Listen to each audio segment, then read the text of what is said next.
mga kabayan. Magandang hapon po sa inyo.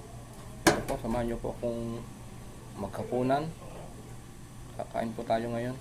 Ito po yung ulam ko, yung adobong atay na niluto ko siya kanina ng tanghali. Ito po, samahan nyo po akong maghapunan. Kahit ito lang pinakayanan ko. Ito po, nagkagayat po ng pipino.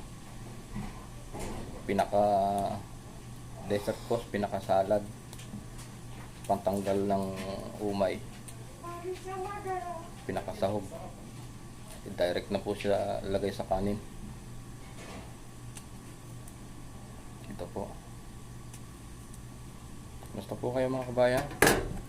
Ito po, pakakain na po tayo. At medyo hapon na siya.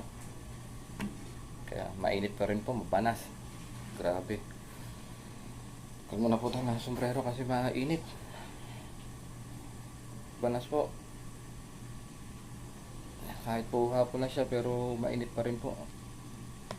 Ganito po talaga sa Saudi. Grabe. Kain po tayo. Yung subo para sa inyong lahat.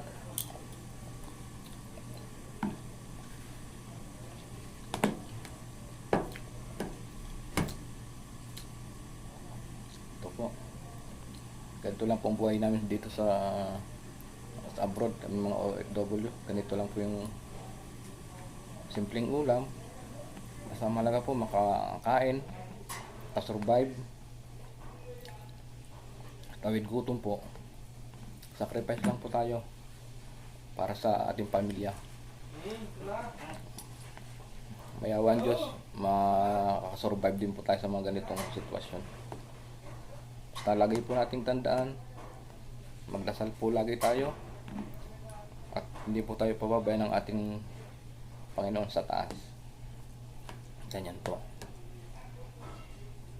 Lagi po tayo maging mapagpakumbaba.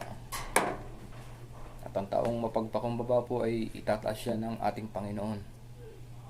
Ayun lamang po. Salamat po muli sa inyo mga boss, mga kabayan. Magandang hapon, magandang araw. Kung saan man po kayo naroon sulok ng mundo, mag-iingat po lagi tayo sa ating mga ginagawa.